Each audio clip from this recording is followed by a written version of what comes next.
Members and guests of the General Assembly, it is my pleasure and honor to present to you the Honorable Jared Polis, the Governor of the great state of Colorado.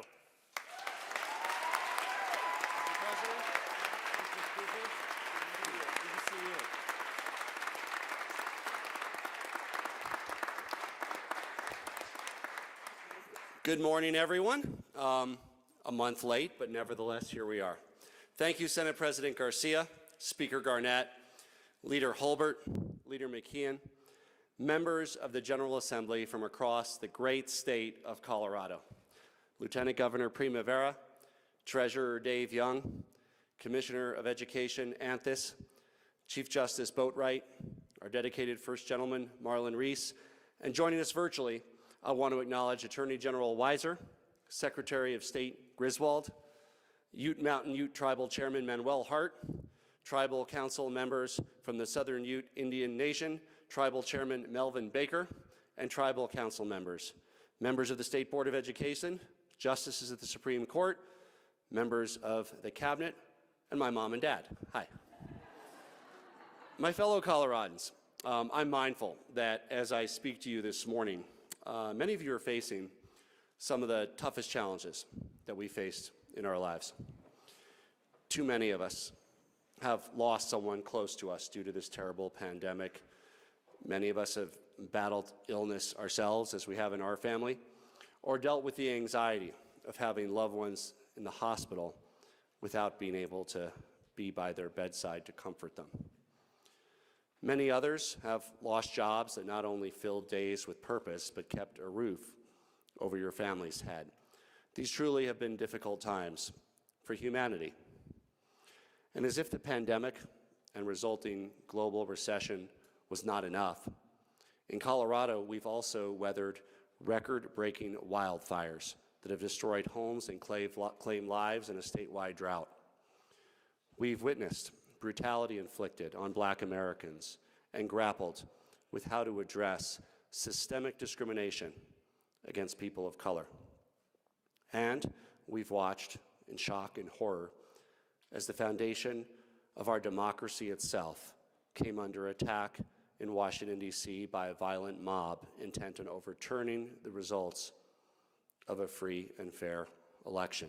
In short, this has been one of the most challenging years of our lives as Coloradans and as Americans. But as Coloradans, we face down tough times with grit and overcome them together. When I became governor, I knew that leading our state through good times and bad, but especially through darkness, whenever and however it came, would be the most important and solemn responsibility of this job. Still, like many of us, I never envisioned this. I don't think any of us did. Gathering in this room, separated by plexiglass and wearing our masks, or that our kids, my kids too, would go months without hugging their grandparents. We've faced the unimaginable this year, and the state of the state, above all, is a reflection of our strength and resilience as Coloradans. We've worked together to protect our families and our communities by staying apart. We've endured loneliness. We've put off joyous weddings and birthdays and graduations. We've worn our masks to save lives and to keep our economy going. We've given what we could, and together we've raised over $24 million for the Colorado COVID Relief Fund, which has supported 1,000 nonprofit organizations in all 64 counties of our state.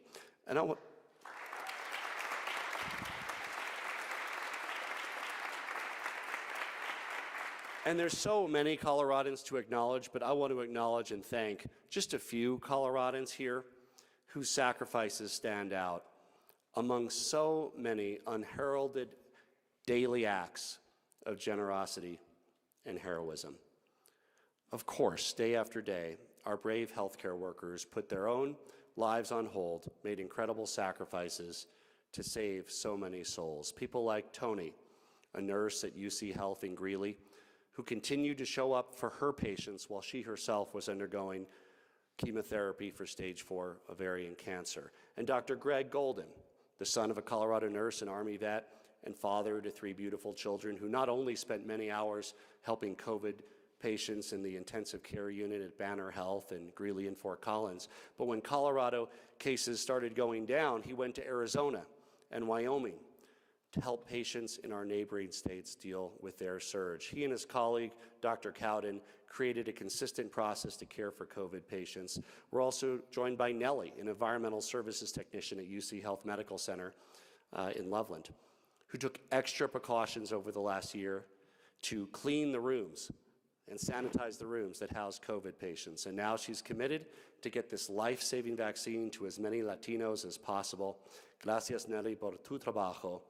I also want to thank our hospitals for their incredible service, from medical surge planning to vaccination clinics, large scale and small scale.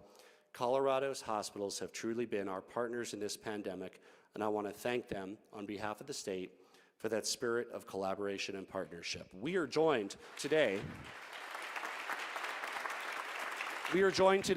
by Tony, Dr. Golden, Dr. Cowden, Nellie, and other healthcare workers. Please rise so we can express our appreciation.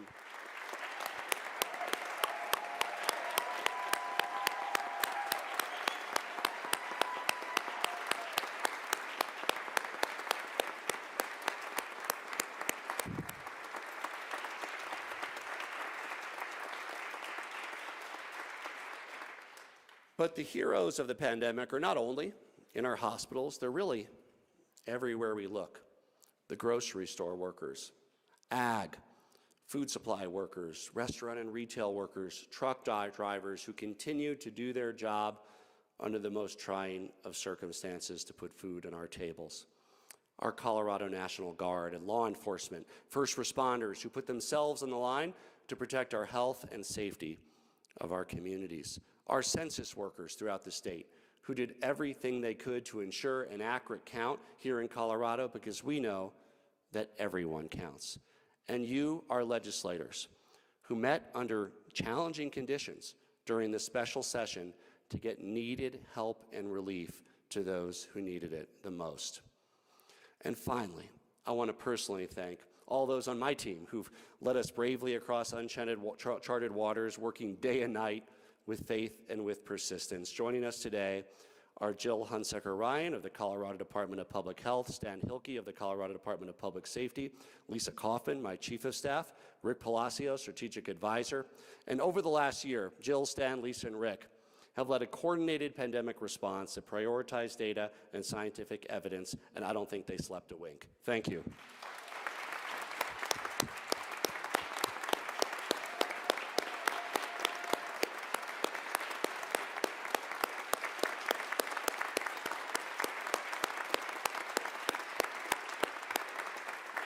I'm also deeply thankful for Colorado's COVID response team, our incident commander Scott Bookman and Mike Willis, our state epidemiologist Dr. Rachel Herlihy and other epidemiologists, our emergency management professionals, our state employees at the Department of Public Health and Environment, our public information officials, local elected officials, and folks who put their own expertise to work because they knew that our community and our country needed them, with a special debt of gratitude for our partners in local public health who are implementing the response on a day-to-day basis for their communities against all odds, working tirelessly to keep our communities safe. Many of the members of the COVID response team and local public health agencies are here today so that we can acknowledge them. Please rise.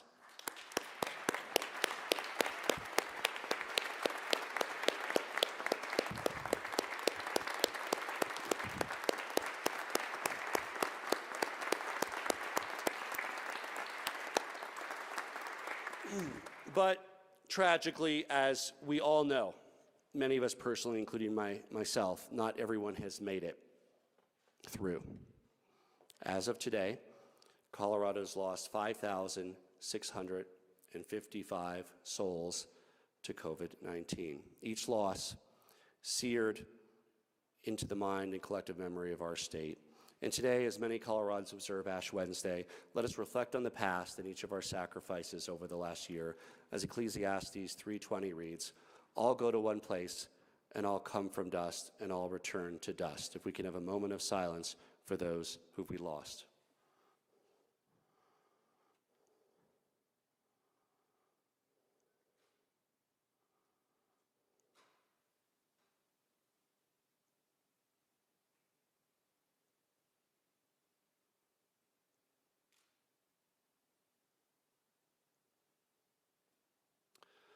In the words of poet Hannah Senesh, there are stars whose light reaches the earth only when they are gone and no more.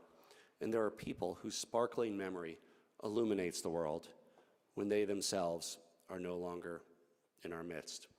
These lights, which shine bright in the darkness of night, show us the lighted path. And I know that many in this chamber have lost friends and family members to COVID. I've lost friends as well, and they will forever live, and may their memory be a blessing for all of us. Of course, the greatest way to honor the immeasurable sacrifice of the last year is to do right by one another and prevent further unnecessary loss. Our goals in Colorado have remained the same since the early days of the pandemic: avoid overwhelming our hospitals, save lives, ensure economic stability for Colorado families and small businesses until a cure or a vaccine is readily available. Thankfully, as we speak, the vaccine is making its way into communities and into arms across our state. Today, Colorado has one of the highest vaccination rates and one of the lowest transmission rates in the country. We've worked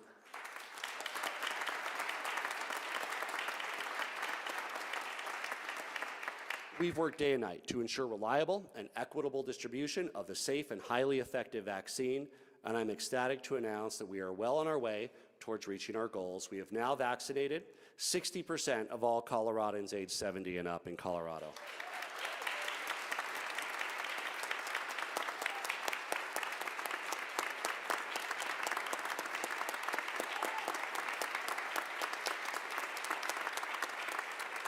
And Coloradans age 70 and up represent 78% of our deaths in Colorado, and we'll continue pursuing every possible opportunity, every innovation to get the life-saving vaccine to you and your loved ones, no matter where you live, no matter who you are.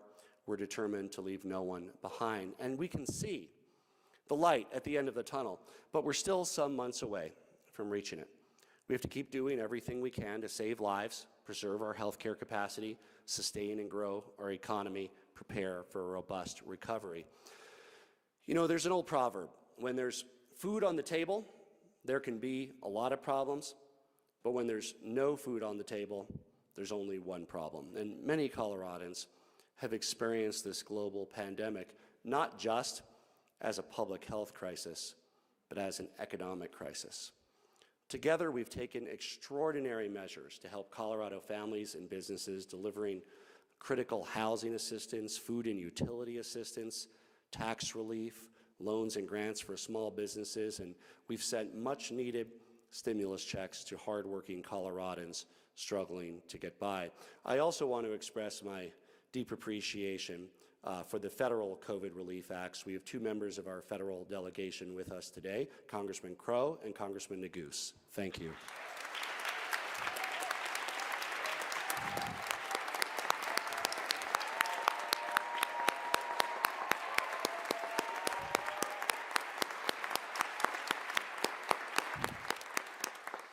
These bold measures have been made possible because of close, bipartisan collaboration. And I want to thank the leaders of the General Assembly, both this one and the last: Speakers Becker and Garnett, Leaders McKean and Neville, President Garcia, Leader Holbert, and all the members who came together last December to support a package of legislation that put Colorado families and businesses first.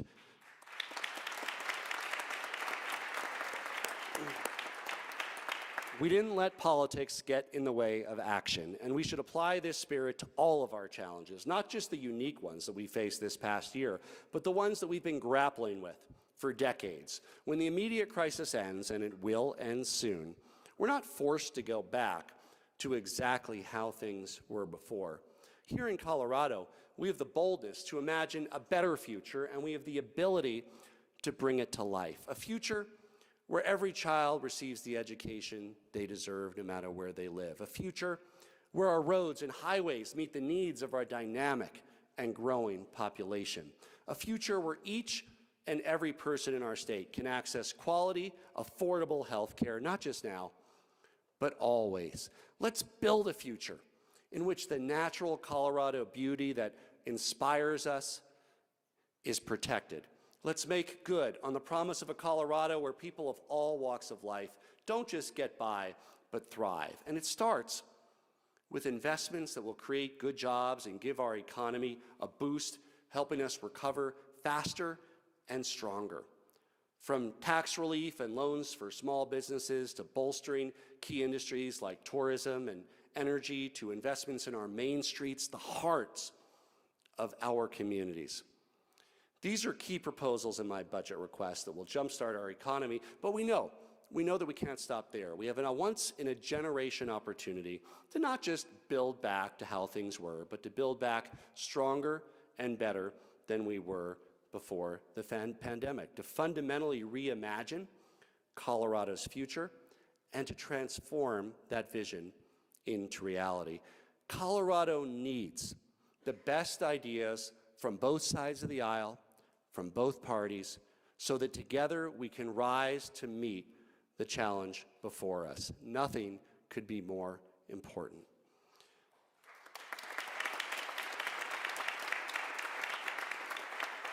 My budget request moves forward vital projects, starting with much-needed repairs on roads across Colorado, from the Eisenhower Tunnel to rural roads that our farmers and ranchers rely on.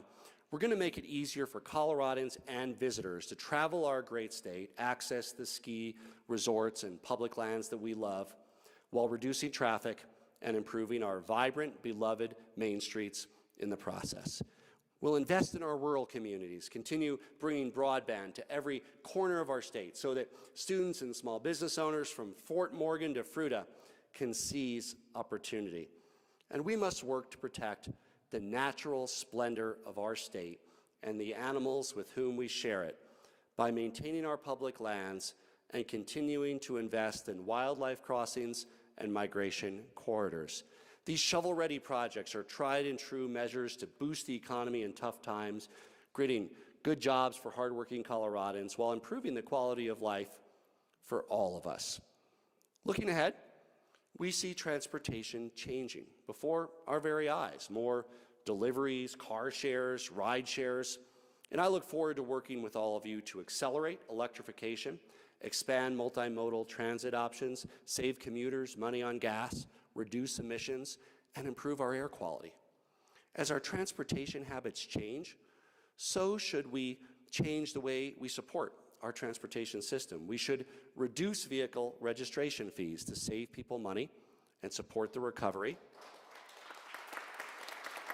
while modernizing the way we fund our transportation system. And I want to thank Senator Fenberg and Senator Winter and Speaker Garnett and Representative Gray for their leadership on this critical Colorado issue and their work to bring together the business community, local governments, and environmental advocates around the important need to reduce traffic.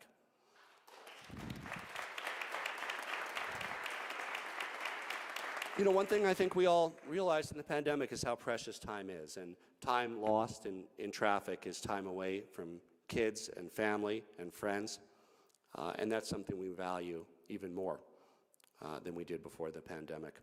And as Coloradans face tough times, we need to help folks get back on their feet, make life more affordable in our state.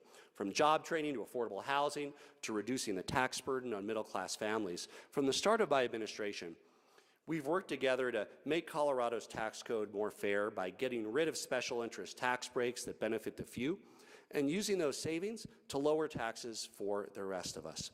This year, I propose that we eliminate the business personal property tax for tens of thousands of small businesses, reducing paperwork and protecting them from onerous and costly tax requirements.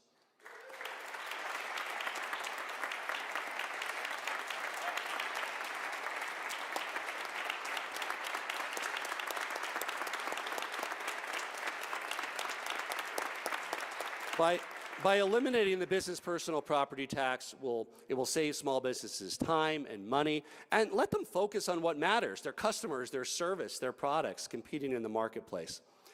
To help hardworking Coloradans, I propose that we double the Earned Income Tax Credit and provide up to $600 in tax credit per child for nearly 200,000 families in our state through the Colorado Child Tax Credit.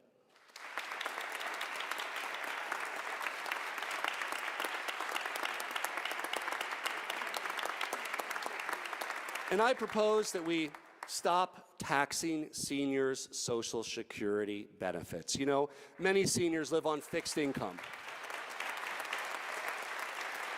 They've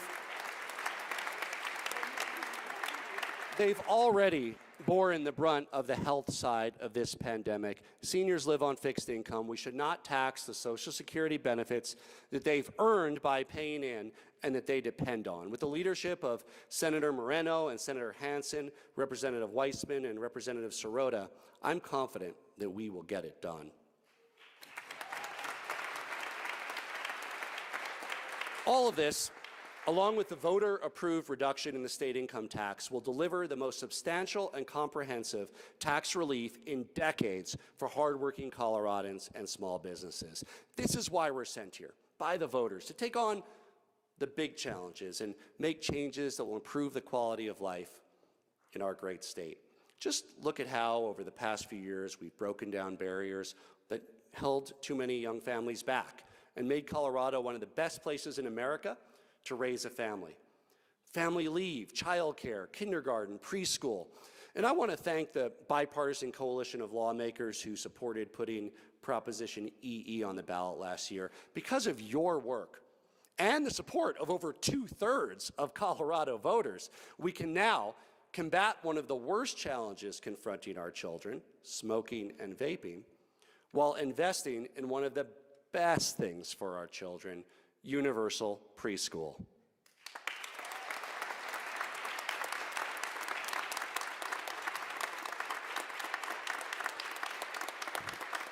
You know, and especially in this day of, time of division, it's so wonderful to see more than 2/3 of Colorado voters come together around supporting preschool for our kids. And I look forward to working with the General Assembly to continue to make progress for families. Now, as we know, this has been a school year unlike any other. And tragically, the effects have rippled through society, not only impacting our children's education, but straining families and, in particular, forcing millions of women across our country out of the workforce. Many parents, disproportionately women, have had to choose between working and caring for their children at home. And sadly, but not surprisingly, women of color have been disproportionately impacted with an 8% decline in labor workforce participation over the last year. When women across Colorado, across America suffer, our communities and our states suffer too. I was fortunate to be surrounded by strong women throughout my life. Many of you have heard me speak about my mother. Many of you have met my mother. She's a very important part of my life, and it's been nearly a year since she's been able to hug her grandkids. When I was growing up, she was not only a best-selling poet, but also president of the small family publishing company she founded with my father. My grandmother, June, was sales manager of the family company for 30 years. She cooked amazing food, she knitted up a storm, and she worked long weeks in the office and was loved and feared by sales reps around the country. And now I'm the father of a very strong-willed 6-year-old daughter, and I owe it to her to do everything in my power to support Colorado women, and yes, men too, as they work to balance the already difficult task of raising families in this time of uncertainty. And while, of course, we need in-person school now for our kids, we also need it for Colorado moms and dads.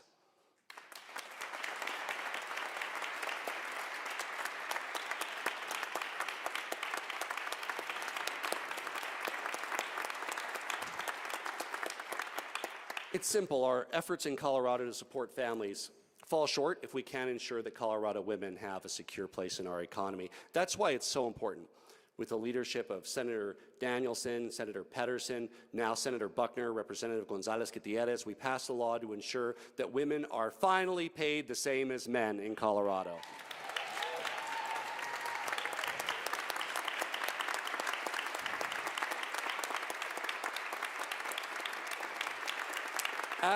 we recover, we'll continue to grow economic opportunities for women across our state, support hardworking parents by keeping kids in the classroom. This crisis has forced us to realize the value of things that we once took for granted, like having a safe place where our children can learn and thrive and play and grow. As parents of 2 young children, Marlon and I share the newfound appreciation that so many Coloradans feel for teachers and other school professionals who've gone above and beyond to make sure our kids are learning under challenging circumstances. Teachers like Michelle Grimes, a 4th grade teacher at Clayton Elementary in Englewood. Michelle has risen to the occasion, as so many educators have, in her case, by spending hours looking for students who fell off remote learning, getting them back on track. She helped organize a drive-through gift drive for her students and their families over Christmas, sharing a little joy during tough times. And I'm so excited to express our appreciation for all Colorado educators and to welcome Michelle Grimes, who's with us today. Thank you for your commitment, Michelle, to Colorado students.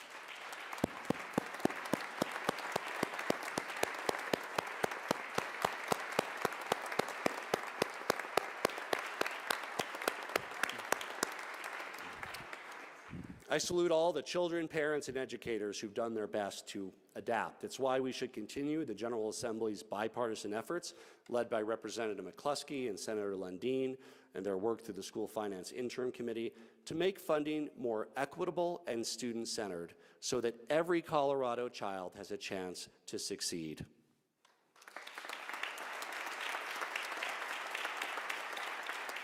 We should also seize this opportunity to pay down our education budget deficit to the lowest levels in more than a decade, because improving education is so important. But we know that it's only one part of our obligation to create a more just society where everyone has the opportunity to succeed. In the past 2 years, the legislature has taken tremendous bipartisan steps to correct inequities in criminal justice and make us all safer, including bail reform, sentencing reform, juvenile justice reform, and police reform. But the ongoing effort to ensure opportunity and justice means more. It means taking our leads from Representative Herod and Senator Buckner to stop the school-to-prison pipeline by investing more in school counselors and less in overly harsh punishments.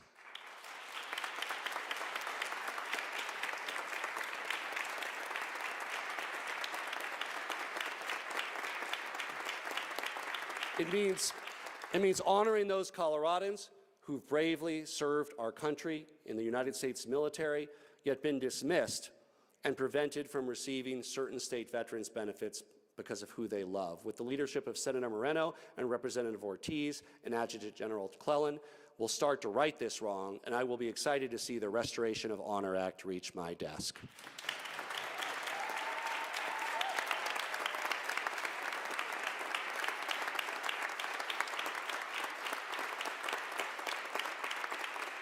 And it means partnering with Senator Gonzalez and Representative Gonzalez-Gutierrez to ensure that state data isn't used to enforce a broken and inhumane immigration system.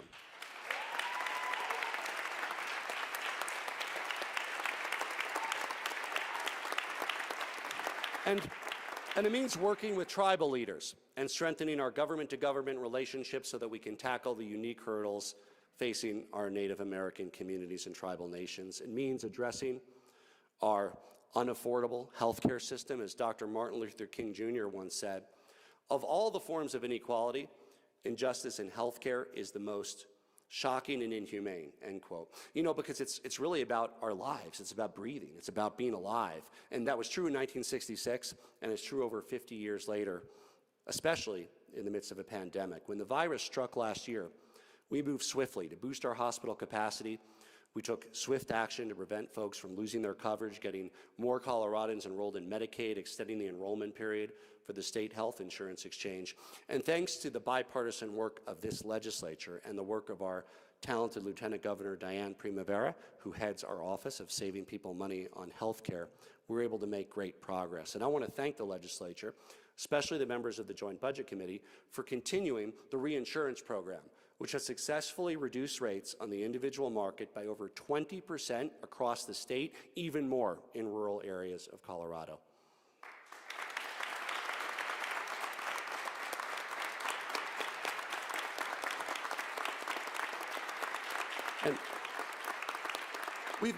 We've made significant progress, but too many families still struggle to afford the care they need, and we look forward to working with this legislature on measures to save people money on health care by passing a bill carried by Senator Juarez Lewis, Senator Gonzalez, Representative Caraveo, Representative Kennedy, to reduce the cost of prescription drugs.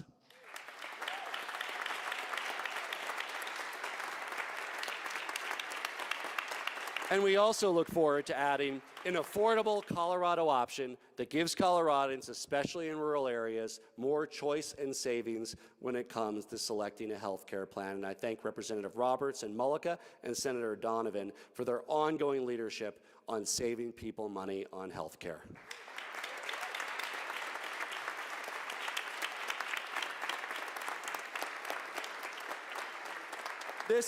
This pandemic has only further illuminated the stark inequities that Coloradans of color and those in underserved communities face.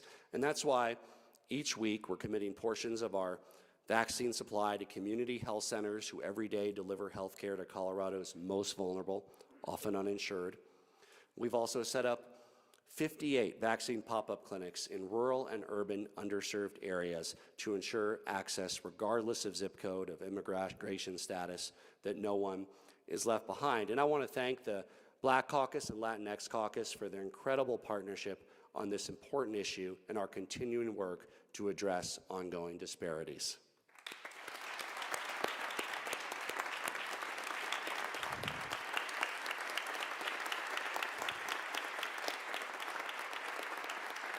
We can and we will do better. This pandemic has forced us to be creative as we've reimagined healthcare. Think, for example, of telehealth, including behavioral telehealth, which isn't just a useful innovation in a time of social distancing, it's a convenient tool for folks who want to receive quality care from the comfort of their own homes. It can literally be life-saving for many Coloradans in rural areas who may live too far away from specialists or doctors and clinics and hospitals.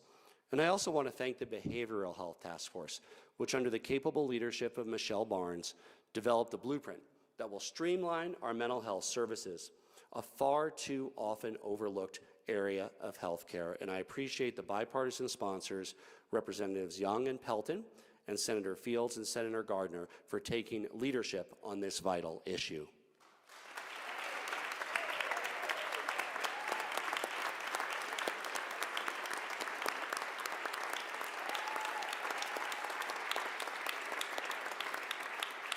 In last year's speech, I thanked our brave Colorado firefighters who answered the call when Australia needed help to contain their worst wildfires in history. Months later, the world watched as those same firefighters combated the 3 largest wildfires in the history of our state. As our homes and communities burned, panicked families fled for shelter, leaving behind what in many cases had taken them a lifetime to create. And I'd like to take a moment to thank our incredible firefighters who tirelessly labored to save every life, every home, every piece of property, even in the midst of a global pandemic.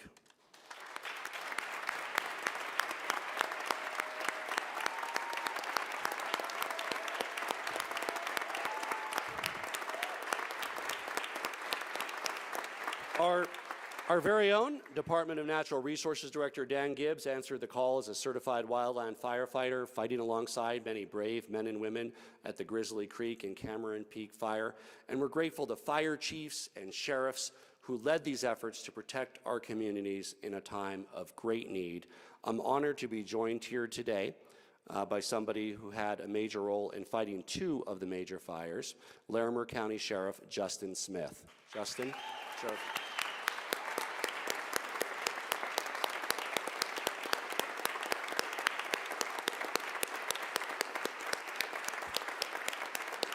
Sheriff Smith didn't sleep a wink in summer or fall and helped lead the efforts on the Cameron Peak and East troublesome fires that threaten Estes Park. And to the many others who are joining us virtually, we thank you for your leadership and your service. I want to thank Senator Rankin, Representative McCluskey, and all the members of the Joint Budget Committee for supporting wildfire response and mitigation, which will help give Colorado the tools we need to catch and suppress wildfires before they get out of hand.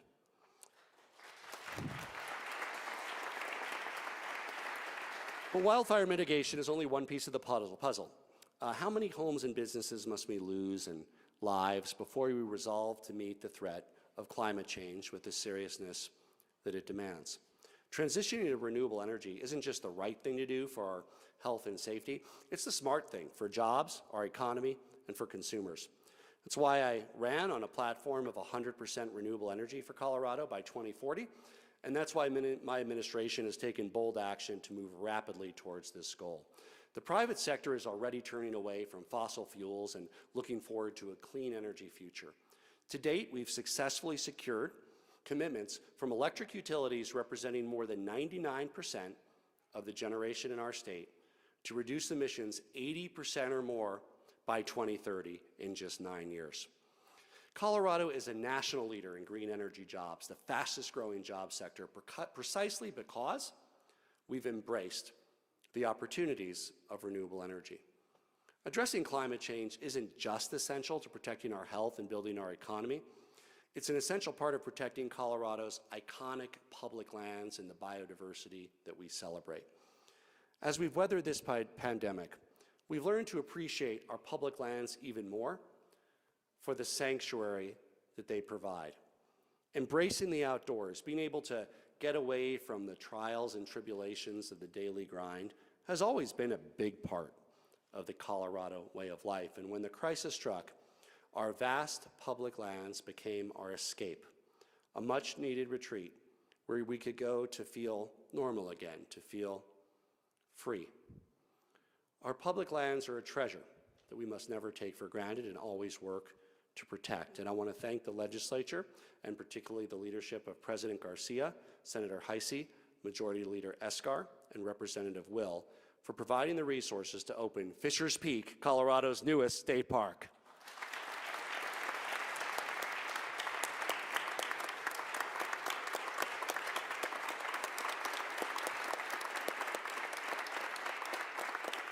We are excited for Fisher's Peak and the potential it holds for the southern Colorado economy, but it's just the start of what we can do together to keep Colorado wild. Let's go even further to protect these amazing places for years to come and leave a lasting legacy for future generations. By offering all Colorado vehicle owners the opportunity to purchase a park and public lands pass when they register their vehicle, we can expand affordable access to our great outdoors and ensure our state parks have a sustainable source of revenue to improve trails, expand camping, open new state parks. This kind of innovation embodies the Colorado way of solving problems, and I thank Senate Majority Leader Fenberg for his partnership on this important initiative.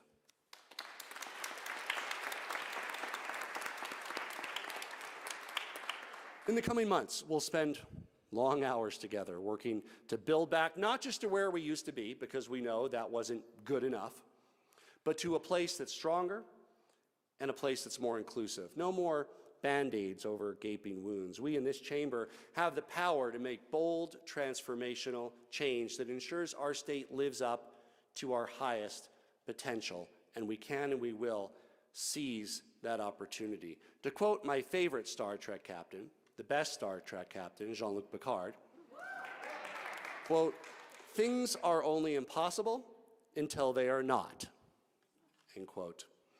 If the problems we face now were ever intractable, today they are not. If at some point in the past we lacked the means or the will to tackle them, today we do not. Over the last year, we faced a global pandemic, historic wildfires, a statewide drought, an unprecedented attack on our democracy, and now we have an opportunity for rebirth, for renewal, to rise from the ashes to fulfill the promise of a Colorado for all. Fulfilling that promise means historic investments in our people, our infrastructure, in the natural riches and beauty that surround us. It means helping Colorado businesses grow and create good-paying jobs. It means eliminating tax loopholes that benefit the few and well-connected while reducing taxes for businesses and hardworking Coloradans. It means ensuring Colorado is the best state in the country, the best, to start and raise a family by offering paid family leave, universal preschool, kindergarten, and truly affordable higher education. It means saving people money on health care. It means ending the system that for too many generations has allowed the color of your skin, your gender, ability, who you love, to determine the type of health care you get. Getting equal pay for equal work and whether our justice system will treat you fairly. It's often been said during the pandemic that we're all in the same storm, but we're not in the same boat. It's time to ensure that everybody has a sturdy boat to weather any storm that comes our way. As Coloradans, we rise up. We overcome our challenges, not because overcoming is inevitable, because it's not, but because we choose to do the work to fulfill our responsibility. It's who we are, it's what we do. So the state of the state, this past year we've been bruised, battered, and shaken to our core, but nevertheless, the state of Colorado remains strong.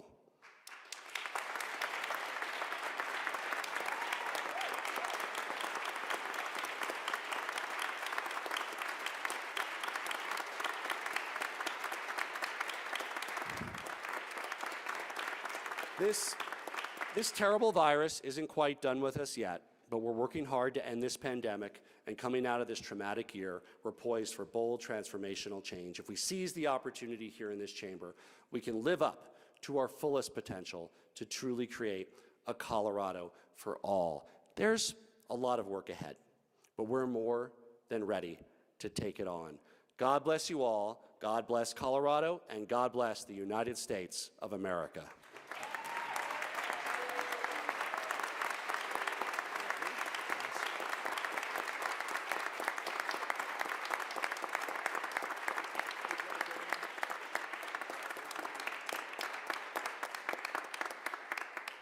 Thank you, Governor Polis. Will the committee please escort the governor from the chamber?